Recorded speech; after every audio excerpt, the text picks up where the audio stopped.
Hi, my name is Dorian, and this is You, Me, and the Industry, a show where we don't shy away to talk about current events and the issues of the games industry. This is why I decided to conduct a special episode with Varnado to talk about racism in America, as well as the games industry and video games themselves. Carl is an educator, author, consultant, and he runs a special interest group called Blacks in Games. I want to emphasize that diversity is at the core of this show and that Black lives matter. Even though the audio quality isn't perfect this time around, I'm really proud how this episode turned out. The content is really worth it, believe me.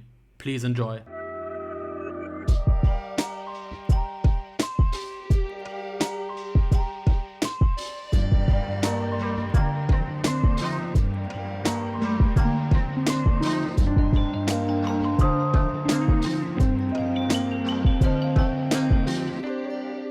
Hello everyone and welcome to this very first special episode of the show. With the recent events in the world and the current protests going on in the streets of America because of the murdering of George Floyd, I wanted to spotlight the incredible people of color from the games industry and get the chance to talk to. And today I'm joined by the incredible talented Carl Varnado, who has written a bunch of screenplays, television pilots, he's an educator, and he also runs the special interest group called Blacks in Gaming at the International Game Development Association. Carl, welcome to the show. Thanks for doing this interview with me.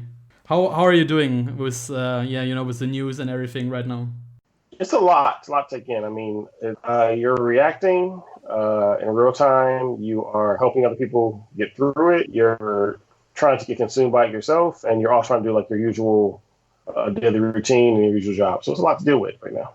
Yeah, and is there any bright spot right now in your life? Is there anything that keeps you going and something that maybe keeps your mind off of things for just a few while? I mean, obviously family is really important to me. My family's really good. Nobody's dealing with anything that's a true crisis. There's some wonderful shows to watch and some wonderful games to play and to take your mind off stuff. Highlighting just a couple quick things. Netflix has some really cool stuff right now in the gaming world. Some great things you can play on PS4 and PS5 and PS3. I mean, it works. You can distract yourself if you need to. But yeah, it's time to dig in. It's a once in a generational moment. Mm-hmm. Yeah, and I just mentioned a few things that you've done in your life already. But maybe you can introduce just a short introduction to the listeners. What you're currently doing and what you've done so far. Sure. So I've got multiple degrees, a couple of BAs in film and English, Masters in Media Management. I worked in Hollywood for a while as a production executive for Bill Duke, who is a actor on Black Lightning right now and has directed 31 movies, I believe, and 150 episodes of television. And I, did develop for him for a long time. And then I decided to go back in education. So it's my first passion. And I run a media arts program. I teach kids and people how to make video games and comic books and television shows and all kinds of things.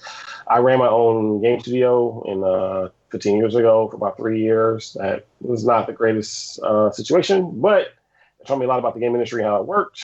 And I've been an passionate advocate for the game industry ever since, of getting it more diverse. My first experience in the game industry, I went to a couple of meetings where we were like 10 to 15 of the only African Americans in the room out of a couple of thousand. And I've been passionate about representation in the industry ever since. Mm-hmm. Yeah, and while doing my research on you, I saw that you did a talk at the Game Developers Conference in 2015, I think, on the blacks in game industry, and basically like to talk about strategies that create a more diverse content and how to give a more prominent voice to underrepresented cultures. So can you maybe elaborate on this a little bit, what you did there? So at GDC, I do a talk every year about diversifying talent in the game industry. So I spend the whole workshop helping people understand that diversification is a broad brush. So that is diversifying your team, diversifying the content that you make, diversifying the approach you have to recruitment, diversifying the space and making people feel safe in the space, looking at the whole structure of the game industry and trying to get people to understand that diversification is not just hiring a couple people. It's making this safe and making this space welcoming for numerous people in numerous areas. Okay. Yeah, that sounds great. And what we usually do, and I always say we, but I've recently been called out about this because there's no we, so this is only my show. So what I usually do, let's put it this way, what I usually do is I offer the guests that come onto the show to bring their own topic, basically for the interview. So basically, you can talk about anything. We had a bunch of different talks so far. So is there anything that you want to talk about besides the current events, which we're going to dive into in just a short time? So if I brought my own topic to your show, I would say one of the most important things you think about is diversifying the way you think about the industry. And what I mean is lots of times people approach the game industry with an idea of diversification means the encroachment on my aesthetic, right? So I want to make cool stuff, and that diversification has nothing to do with that, right? And I like to challenge people to think about, well, the more diverse approach you have to that idea, the actual better your IP becomes. Because once you have to approach an idea from somebody else's point of view, you work hard to make your point of view seen and point of view known. So, like, if you've got a really cool game mechanic, and you're convinced that the character you want to put in that game is a traditional kind of like white male protagonist, you're going to have to draw off of probably very familiar tropes for your game story, because that we've done fantasy that way for a long time. We've done sci-fi based on first person for a long time. We've done all these stories, all these iterations that draw from that person's experience over and over again. However, if you change that person, now you have a cultural wealth of information that is not as used and not as well known that could give your game a unique spin to it. Mm-hmm. Yeah, that's great. I actually wrote a thesis on this topic about cultural diversity in video games and how basically it enriches the world, and basically also during game development, some of those ideas that you bring to the table get challenged by other people. Maybe they don't understand it as clearly as, for example, a majority American centric group of developers. Maybe some of the Asian people, they don't understand it, and you have to now think about it in different ways and try to get your point across. And then in the end, the best ideas survive because they got challenged over and over again. And they can also enrich those stories with culture and everything, and maybe folklore and tales that they've known from growing up or something. Yeah, I'm always surprised, like, how the Dogon, the African tribe who somehow like read the stars 5,000 years ago, or never in the game mythology, or like some of the Indian myths and legends about the deserts, flying machines. Like, there's just so many different mythological like starting points that people just don't even take the time to look at. It's kind of baffling that people stick to the old. I mean, Lord of the Rings has only been around for about 40 years, and games like look at Lord of the Rings and think that, I think it's not that, but games look at that and go, oh, that's the draw for all fantasy somehow. Like, it's a strange like dynamic, actually. Yeah, and so maybe before we jump into the topic of racism and racism in the industry, and also race and culture in general, I wanted to ask you personally a few questions, and those are like maybe specific to your upbringing, and maybe those are the things I actually thought about and that I never get to hear. So what I wanted to ask you is, like, what was the first time you noticed like racism in your life, and then maybe even in the industry? What was the first time you realized that there's actually a real a racial problem here? I noticed racism as like a societal issue, or racism that affected me? Racism that affected you personally. That's a good question. The first time I noticed racism that affected me was in high school. There was a rival of mine. I was in the honors class in my high school. I went to a predominantly white high school in Chicago, and there was an area of Chicago where several of the boys came from, and they were known to have very racist views. And there were a couple of events I went to where they were just ruthlessly mean for no reason.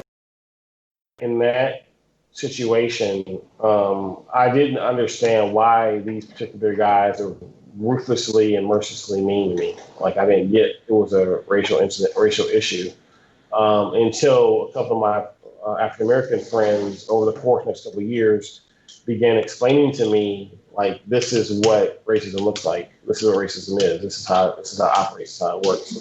And they gave me a deep dive into like those dynamics. But yeah, it was my first real experience of like racism was in high school. I could tell you the incident happened like it was racist. Okay. And do you remember the first time you realized that there was racism in the video game industry? Oh, the first GDC. And I don't mean like it wasn't blatant racism. It was my first GDC was in 2002, and when I arrived there, that show I want to say had 3,000 to 4,000 people at it, maybe, and there were 20 African Americans at the show, 22 total. And it was clear that the industry didn't have a lot of African Americans in that were either represented at that show or had access to that event.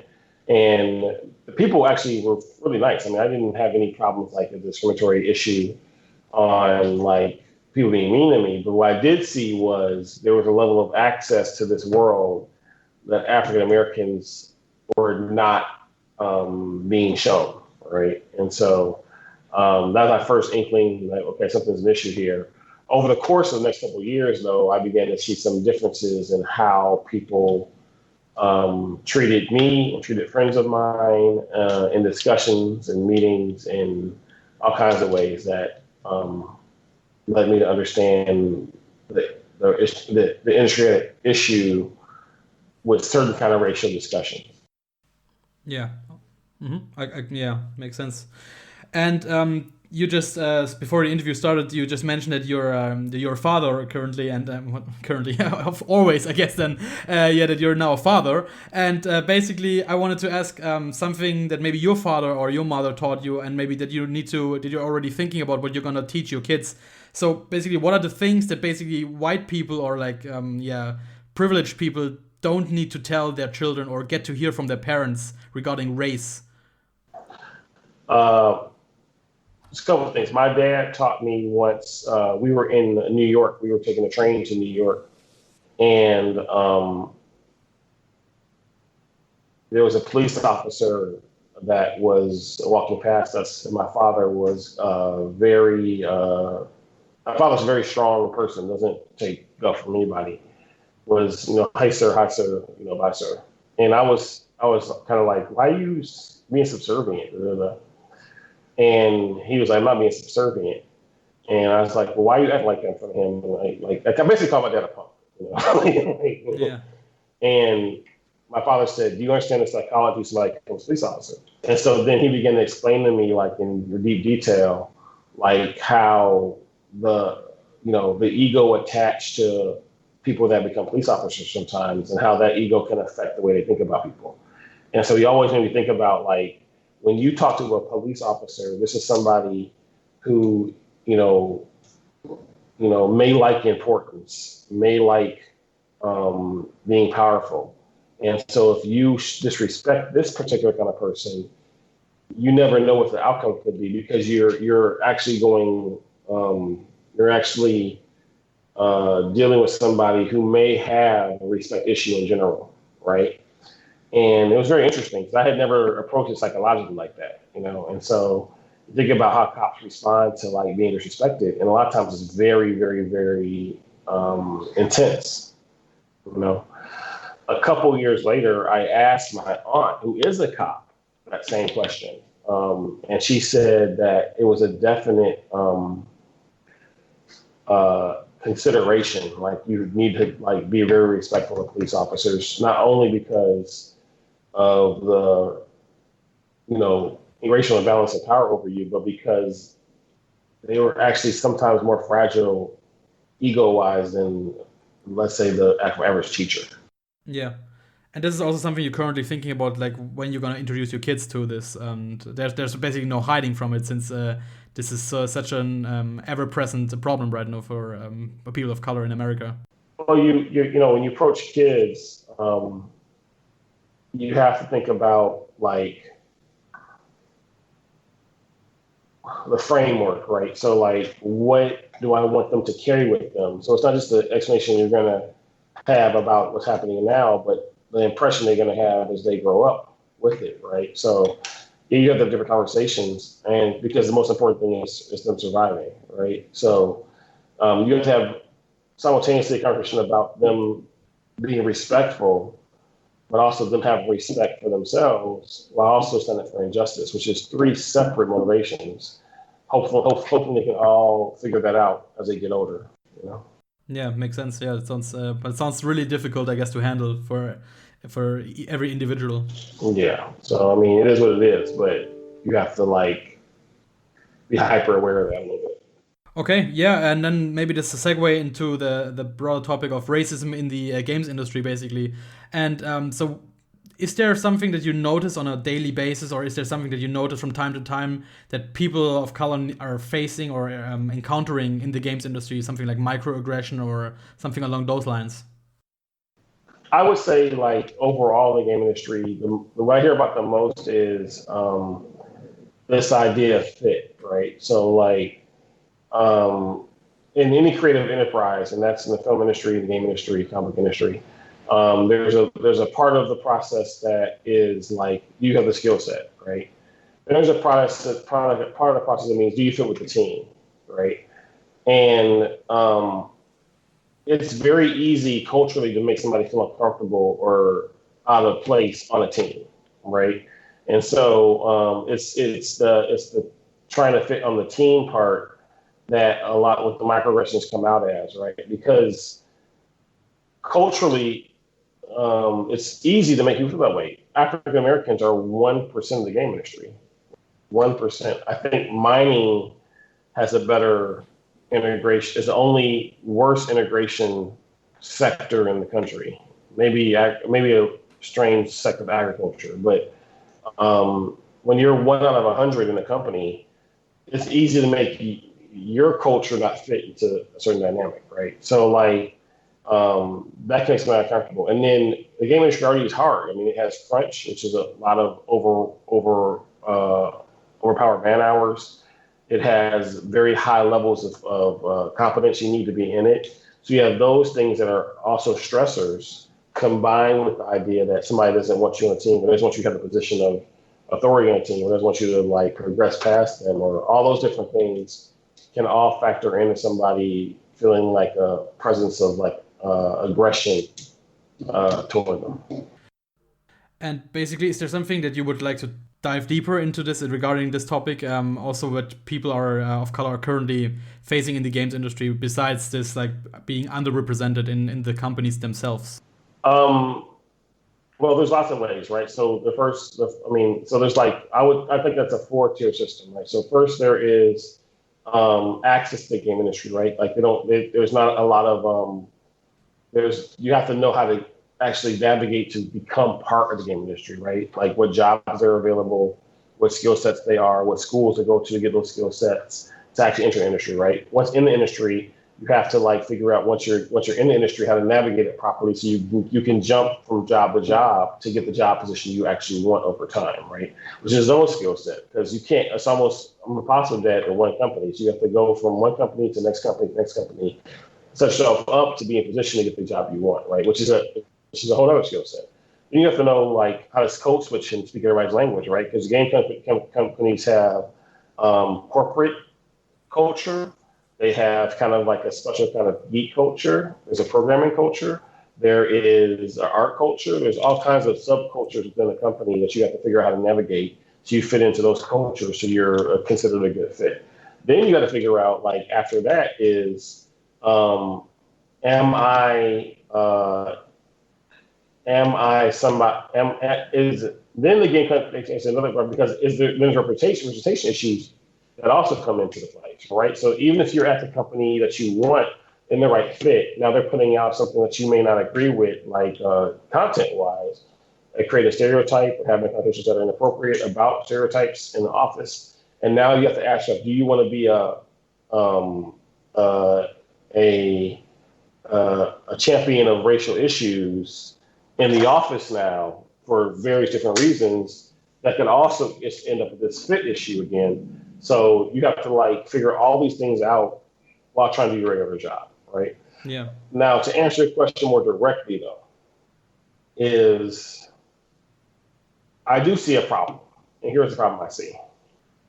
Progressive movements usually have two goals. They want access, and they want autonomy. It's very hard to get both, right? Access means something like civil rights or being hired, right? So you have a movement that you want to get off the ground. You believe you're being discriminated against in different sectors, and that means you want access to those sectors. You want to be hired. You want to be able to go and be promoted throughout without harassment, right? That's one area. The other part's autonomy. Autonomy is being able to navigate a industry with the ability to make the decisions that you think are necessary and on point for the audience that you think you can reach, right? Autonomy usually has a monetary connection, right? Startups in the tech industry, a lot of them are successful because they get so much investment up front that gives them autonomy in a way that allows them to make the call to be the big idea in the space, right? So if you're a company who gets $30 million of investment, you can hire smart people, you can put together teams, you can put together products in the way you think they need to be managed that allows them breathing space and gets put into the atmosphere, right? But if you're a company or you're a guy or you're a kid with no money, you got to make the product you can make at the scale you can make it, which doesn't give you the kind of autonomy you need to make it super successful. Does that make sense? Yeah, makes total sense. Yeah. Mm-hmm. Yeah. So what I see the big problem is VC venture capitalists and bigger companies are often hesitant to give dollars to proven professionals that will give them the autonomy they need, right? They don't simply necessarily agree with the product all the way, or they don't see the kind of team they want around it that is going to make the product the way they think is successful. And that is difficult. Yeah, I can totally see that.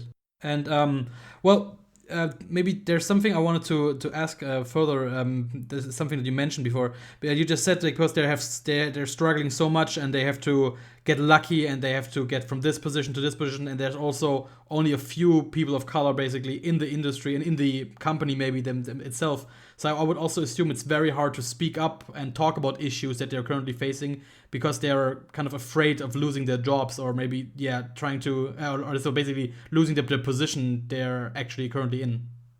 I don't want to ever speak for the black person as if I'm them, but I will say that the people that are at that 1% in the industry are pretty skilled, pretty brave people, and they're usually not going to they're not usually scared as much as they are careful, right? So you can't have an argument every meeting, right? No one can do that. Right? Yeah. So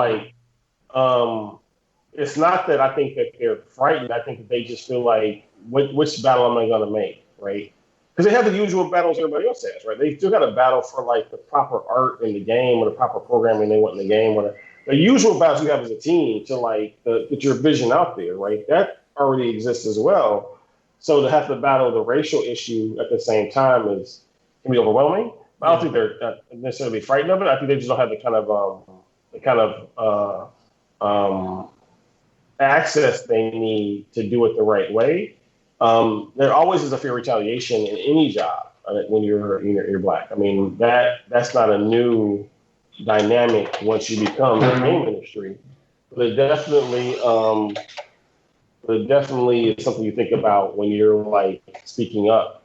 And if you're not, the other part is, which is unfair, is being a game developer doesn't mean you studied your Black history or you studied racial politics or you've got the you've getting the requisite skill set even have to deal with that, right? Like, what if you just went to school for art, right? Are you supposed to speak wisely about the civil rights movement in any meeting that randomly comes up in? Like, it's not fair. Yeah, totally. And is there a way basically to help these people out? Is there anything that people in the industry can say? Well, we should maybe amplify these voices and maybe let them speak up, and also, encourage people and to talk about the issues or something they basically or something they encounter on a daily basis. I think there's a mistake people make about discrimination that often comes up, and that mistake is that discrimination is a cultural issue that people have to figure out because they don't necessarily understand somebody's cultural background, and that's not at all how it works, right? So racism is the result of a systematic set of rules of oppression that use power to discriminate against people of color. That's what racism is. And racism exists because people in power hold on to that power by allowing things to happen in a way that is unfair, right? Now, if you're a white person and you want to help with that, the best example I can give you without thinking about racism from a Black cultural perspective or Latino cultural perspective is the movie Karate Kid. The original movie Karate Kid, 1984 movie, wonderful movie in the 80s, right? Yeah. So the original Karate Kid is Daniel's a kid from New Jersey. He moves to California. He is an underfunded kid. His mom's poor. He moves to Beverly Hills. He's kind of brash. He's cocky. He thinks he knows everything. And he was a hard worker, but he's not trained in any particular kind of skill set. He went to the Y for karate, like back in the day, and he had like public service skills, but he never got like the proper training he needed to be great at anything. So he's a really good soccer player, but that's all he's good at. And he makes the mistake of like falling for the wrong girl, right? Daniel, like in some ways, is very akin to like African American experience, right? He enters a lane he doesn't really know. He goes in kind of like full steam, full set of teeth ahead, and he enters a land where people that are already there have imaginary territory issues, right? So he gets there and he meets like Johnny and his friends who are mad because they imagine that they have dominion over Allie, the girl in the movie, and Daniel impedes on that privilege.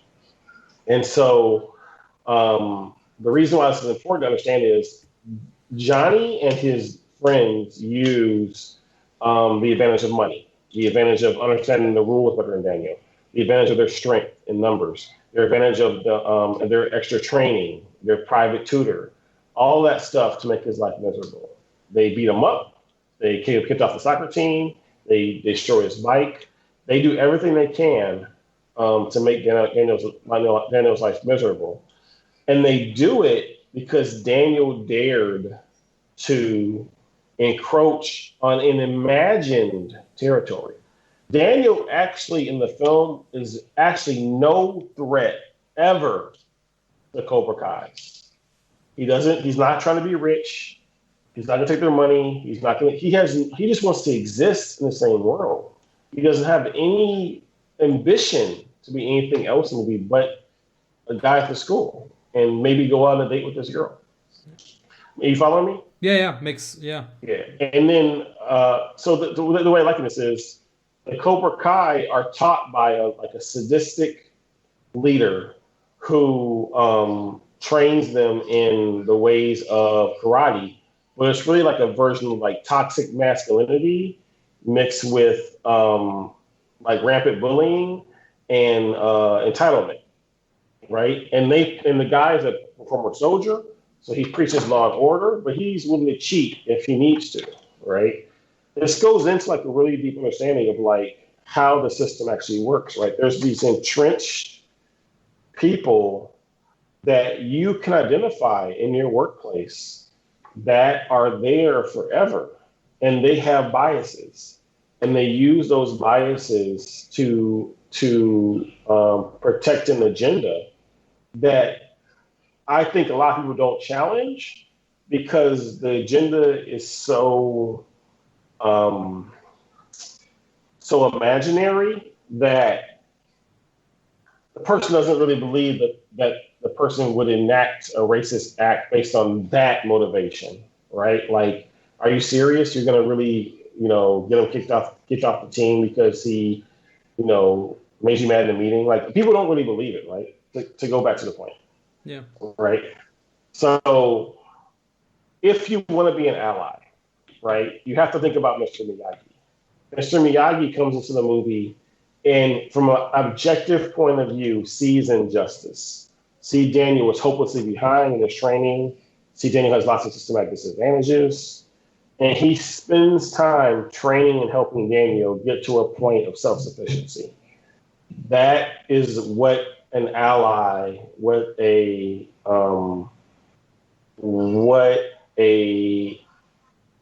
sponsor does, is understands that there are systematic disadvantages for certain people, and those systematic disadvantages need to be dealt with in a way that's fair. And if you try to ignore systematic disadvantage, if you try to pretend it doesn't exist, you're not an ally. You're a spectator. You're watching it from afar and then pretending like it doesn't exist, and it clearly exists. Yeah, so it's basically leveling the playing field for everybody. Not leveling the playing field, because leveling the playing field suggests that there's somebody high and somebody low, and you're meeting in the middle, right? That gives that impression. What you're doing is saying, okay, they're up here. Let's do an assessment of your particular skill set, and let's see what you need, right? That could be different for a lot of people, right? For some people, that's housing. For some people, that's education. For some people, that is health care. For some people, that is commuting. Some people, there's lots of inequities in the system that happens because of systematic disadvantage. It's not a one-stop shop. You as the sponsor can only assess that on your own level. How can you help with this particular issue on your level, right? I'm not asking everybody to do everything. I'm asking you to assess. I'm not going to let, for instance, here's a really good one. My friend Gordon said this to me, and it's really interesting. He says, if you want to help women in the meeting, if you think that women in meetings get overlooked or overshadowed, or people talk over them in meetings, what you can do is let them speak first every meeting. So make it a habit in your meeting that whenever a topic starts up, the girls in the room go first, as a rule. Because if you know that the guys will interrupt them or take their points or steal their ideas, then you have to give them first preference in the meeting, because the guys are going to take their point. Does that make sense? You have to give them. You have to prepare for discriminatory behavior before it happens. Yeah, and this is something that you talked about on your recent show called "What Can You Do?" A first-person perspective over at the IGDA YouTube channel, right? Yes, exactly. Yeah, Gordon Bellamy made that point.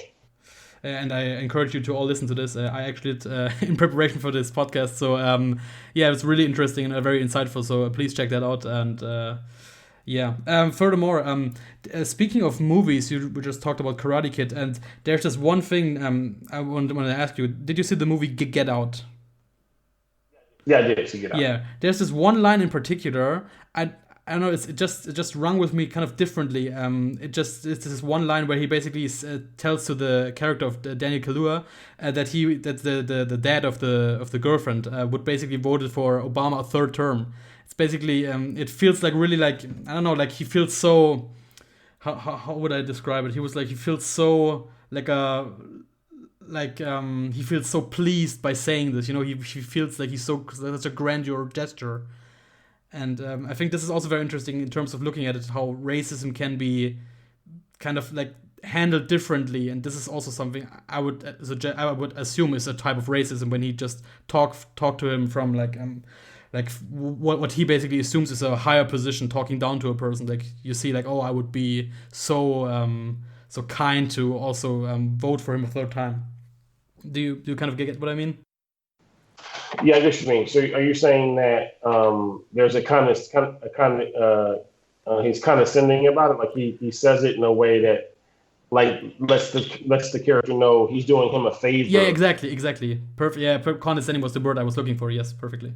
So there is a kind of a school of thought of this, right? So like anything that happens that a white person makes a decision that's racially conscious, like they're aware they're making a racially conscious decision, is somehow like a favor to Black people that they did that, right? Like, even though Black people make racially conscious decisions every day, and that never is a white person, they never like look at a white person and go, "Look what I did for you," right? Like that exchange never happens, right? Yes. So like one of the reasons I think that is because there is a thought that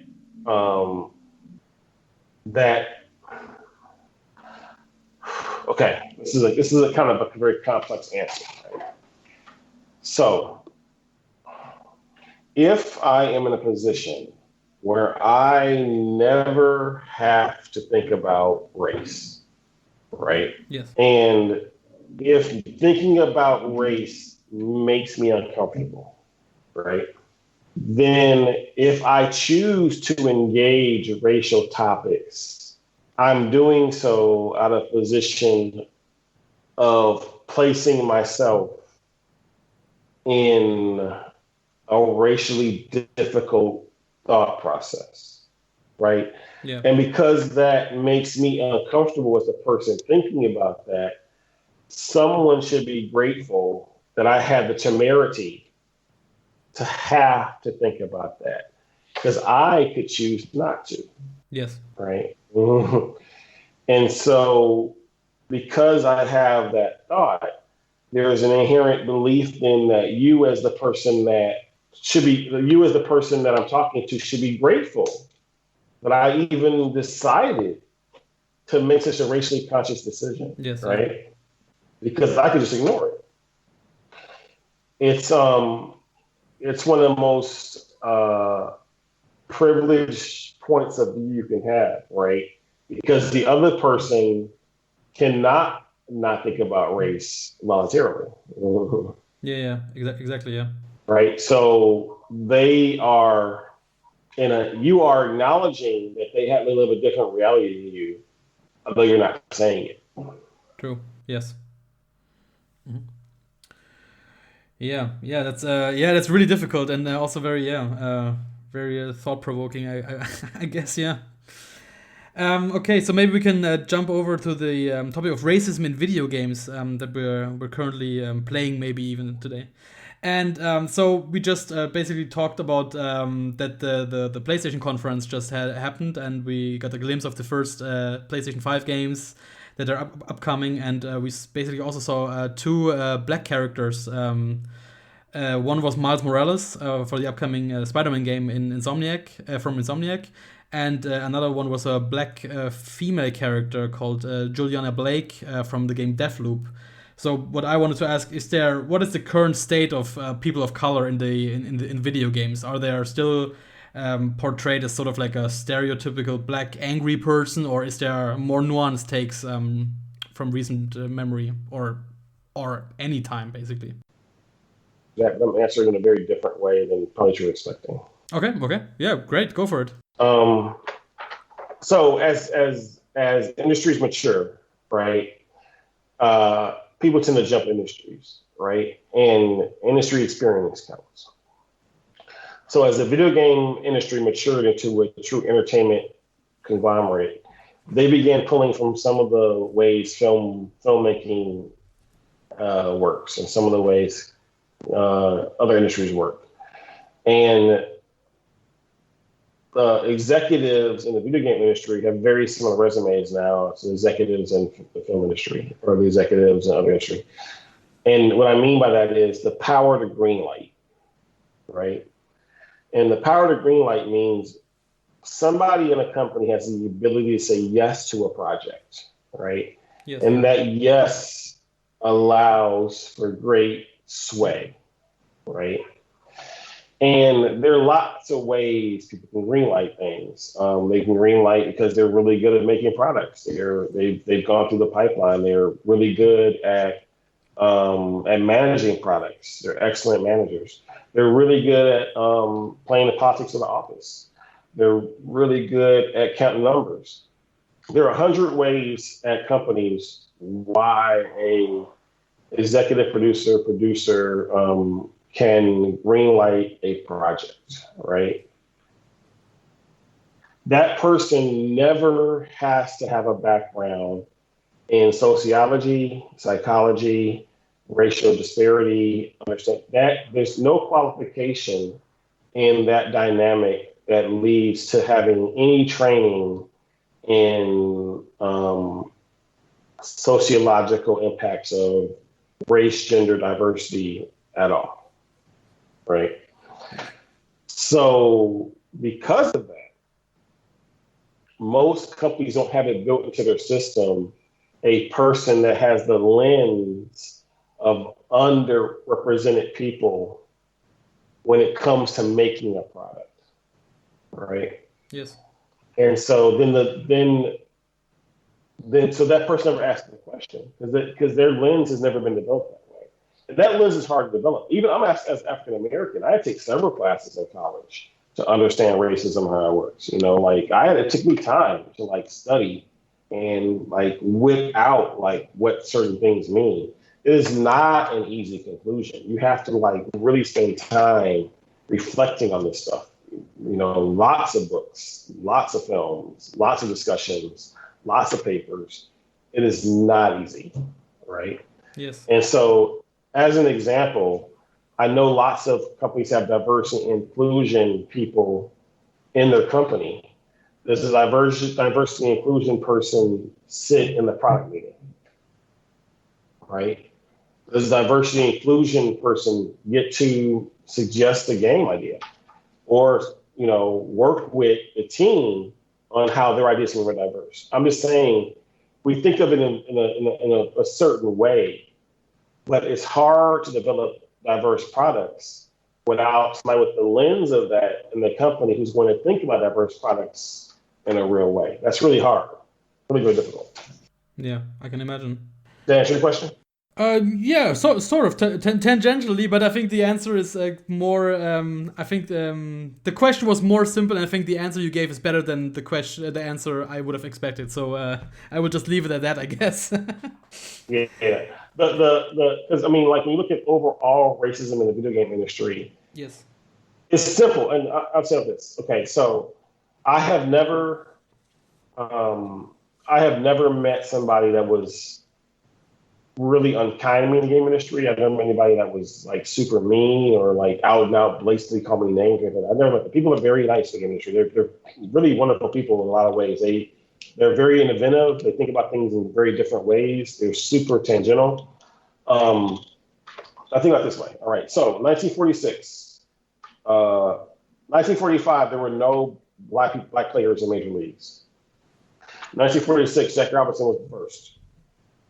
By 1958, Major League Baseball had 10% African Americans in the league. 10% of the whole league was black.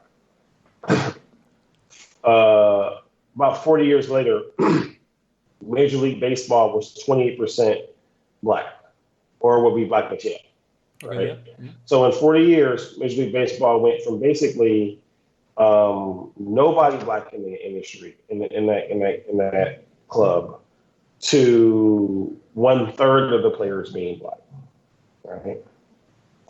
In 1976, Gerald Lawson was one of the pioneers of the game industry. He invented the Fairchild F, which is the first cartridge-based system in the industry. He was a pioneer. That's right, yeah. he and Ron Jones were right at the start of the industry. That was 44 years ago. The game industry has moved from one person or two people to 1% penetration in the industry. Mm-hmm. So I don't have to talk about, is there discrimination in the industry? The industry has moved from 1% to 1%. In the same period, Major League Baseball moved from 1% to 28%. Yeah. The game industry has some work to do. Mm-hmm. That, I want to remind people, is less than the financial sector, less than entertainment overall, less than other STEM fields, less than the medical profession. There are less representation of video games than there are Black lawyers, Black doctors, Black engineers, Black scientists. The video game industry has the lowest percentage of representation in almost every known sector of American work overall. Mm-hmm. So I don't want to paint a brush of where's the racism. I want to paint a brush of we're doing something fundamentally flawed and we have to change it. I also often hear that basically the issue also lies on the what the games look like and basically how the people are portrayed in there, and also the culture and how the culture is portrayed. So is there basically any form of like Black culture in video games that you can think of? Let me send out some shout outs to Tiny the Past, who's done amazing work with iDiverse Games on this topic. She's been a pioneer in this area. There's several problems with representation. And that comes from different places. Obviously, like, you can name some games. Grand Theft Auto probably is the biggest culprit of this behavior. But the issue really is if you have nobody in the room that can't discuss it, you're going to make things you see that you think represent people, and you don't have the information to work with. You don't know how that exists in real time, and so you feed a stereotype.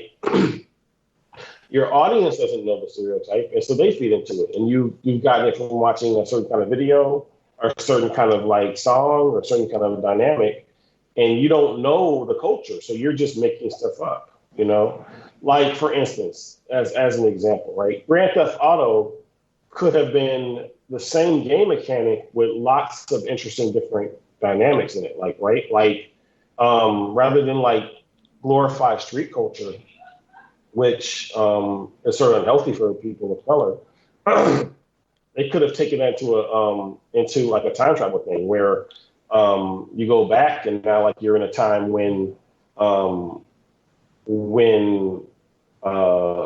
the city is actually kind of like against you, right? And so you're not an outlaw, but when you do anything that is like autonomy, you're treated as one, right? So now it's not about you being a thug. It's just you like trying to exist. The system doesn't want you. I mean, like there's certain things there's so many things they could work with. I gotta give a shout out to Assassin's Creed, who used the same thing but reversed it, right? So they said we're gonna teach you how it looks and feels to be an African American through the American Revolution, right? Like use the exact same idea, but then flipped it into like an educational model, right? It's kind of irresponsible to it's irresponsible for anybody to project a culture they don't understand on the people and then allow that to become the culture over time, right? That's a pretty responsible thing to do. And do you have any thoughts on, for example, characters like Lee from Walking Dead or Bayek from Assassin's Creed? Is there anything that they have basically handled better? Yeah, I mean, Lee, they did a great job Walking Dead. Walking Dead as an overall IP does a really good job with African American characters, I think. Really respectful of who the characters are. But once again, it goes back to, because I think that sometimes like it's easy for me to like look at people and go, you're doing this wrong. Like you're putting this out here and that's incorrect. You're putting this out here and that's wrong. But you just got to diversify who's writing and who's designing in the back room and look at people that have studied certain things that can give you perspective on stuff. so that you're challenged to not do that, right? But it's so unfair sometimes because you're asking folks to work out of their comfort zone, right? The other part is there's a lot of imagination applied to world building, science fiction, and fantasy worlds. But when it comes to cultural appropriation, we just look on, the latest music videos or something that we can just like steal that from. It's a lack of imagination sometimes. I think that needs to be called out here. Is there something like a white savior concept? You know that from movies, correct? Yes. And is there something like this in video games? Well, all video games pretty much that have protagonists have white savior complexes. That's the premise of the game. I mean, the premise of the game industry is almost all of them are you're saving the world, right? I mean, that's part of the genre, but or the medium. But I don't see.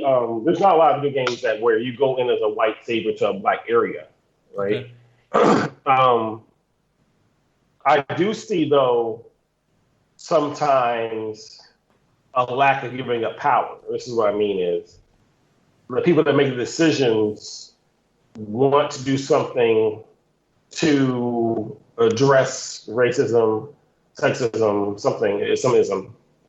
And they have the idea, they have the discussion among themselves, they make the green light, and they put it out there without talking to anybody with a different racial background.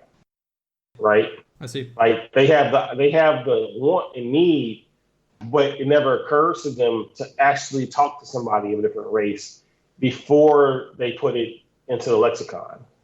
And that's interesting. I think that's an interesting dynamic. Okay. Before we slowly wrap it up, I wanted to ask you, basically, what is it that you do at Blacks in gaming? I'm in charge of helping people get better representation in the industry. So what I help basically we help ERGs at different companies to get trained and to be able to advocate.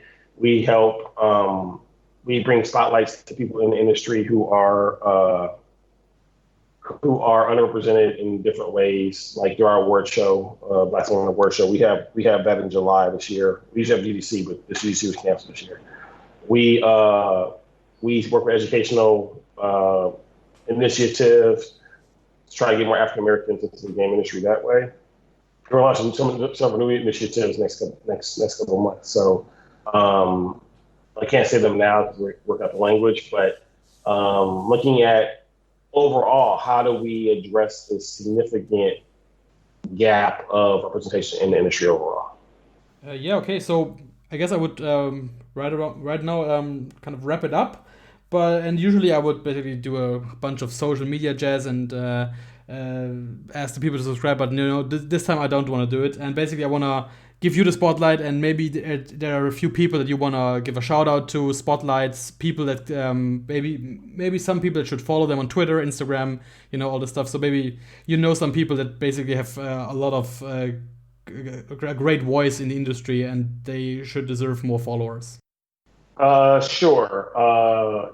You got to start with once again Tiny the Pass at I Need Diverse Games, doing really, really good work there.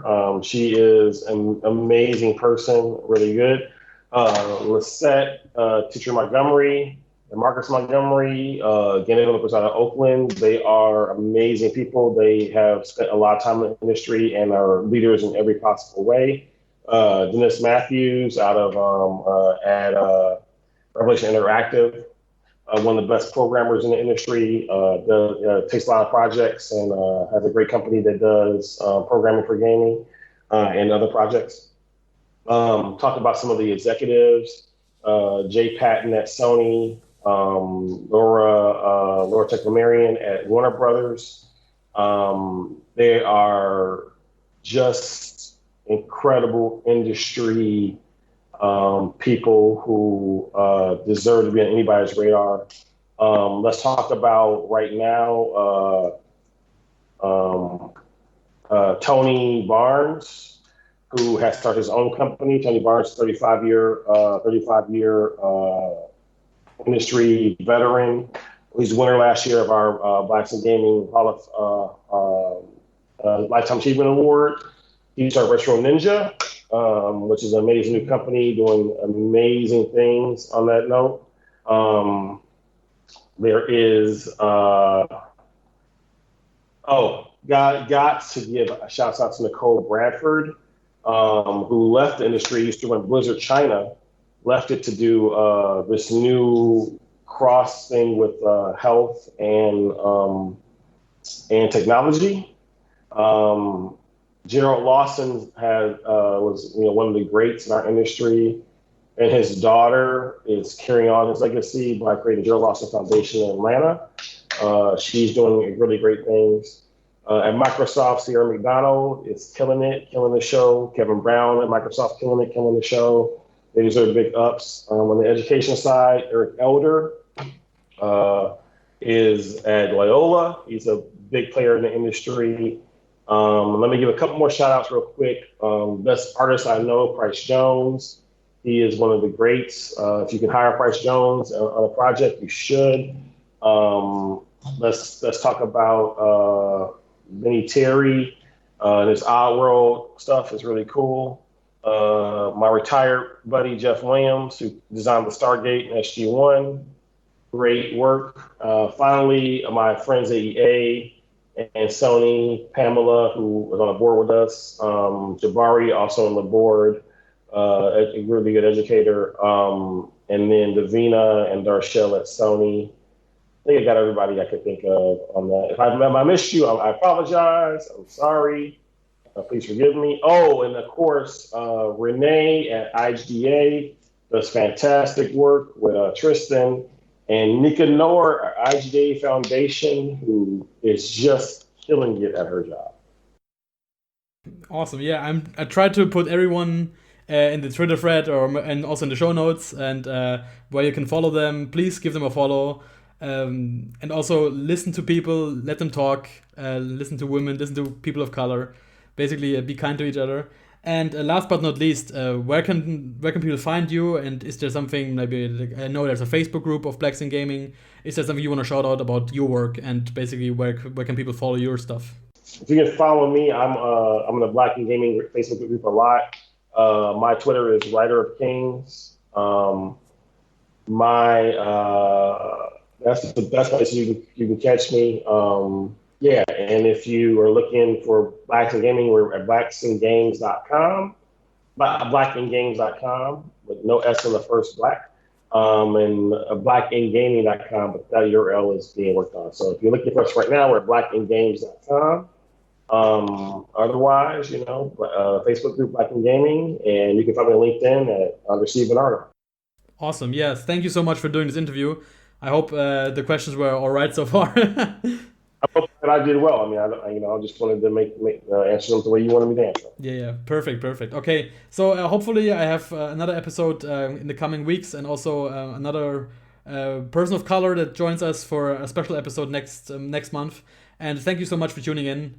See you next time. Take care. Bye.